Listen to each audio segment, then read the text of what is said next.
Welcome to the Deep Dive. Today, we're taking a closer look at a daily devotion called God's Faithfulness Never Stops.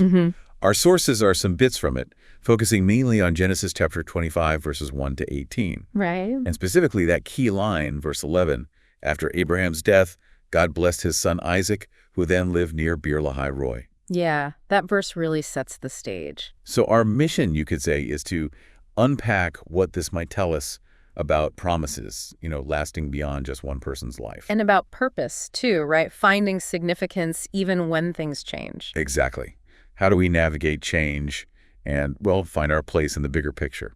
Well, what's interesting straight away is the timing. The devotion highlights. It starts right with Abraham's death. Doesn't shy away from it. No, not at all. Yeah. But it instantly pivots, It moves straight to what continues. That blessing on Isaac. It feels intentional. Very. It suggests a deliberate continuation of something important, not just a random nice gesture. Right. So it implies the whole thing wasn't just about Abraham himself. Seems that way. The momentum, the blessing, it clearly carries forward. It really makes you think, doesn't it? Yeah. Even when we face these huge transitions, maybe losing people who felt central, the underlying promises, the things we build on, they don't necessarily just vanish. Exactly.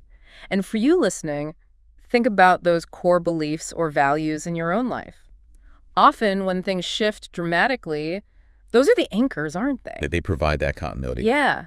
And this passage sort of hints that important work, whether it's in your family, your community, whatever, often has a scale larger than just one person's lifetime. It's like the devotion is saying God's word, his promises, are resilient even when facing loss. That's a good way to put it. It's about trusting that the work keeps going, even if the players change.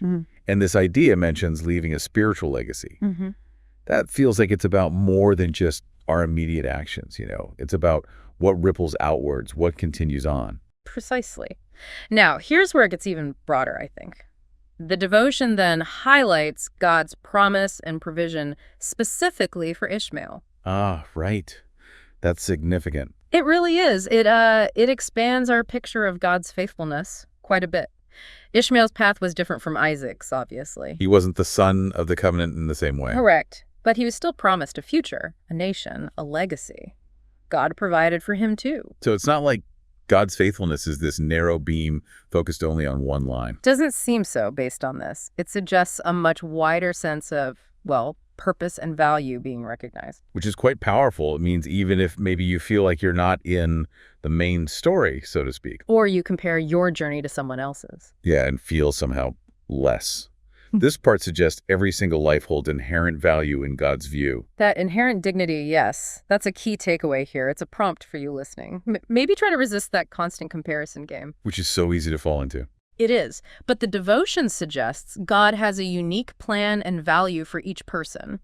Even if you feel overlooked sometimes, the source points to a God who sees, who's involved. That's genuinely encouraging. Yeah. And it pushes us then to see that same inherent worth in everyone we meet, doesn't it? Absolutely, to look past just roles or statuses and see the person. And I like the practical bit, too. Seeking purpose right where we are in this season, not just pinning hopes on some far-off future. Yes, find meaning now. So if we weave these threads together, God's faithfulness, as shown here, seems to involve both the continuation of big promises beyond individuals, like with Isaac, and also this deep intrinsic purpose and value found in every single life. like with Ishmael. Exactly. Two sides of the same faithful coin, maybe. So, wrapping this up, exploring this devotion, God's faithfulness never stops.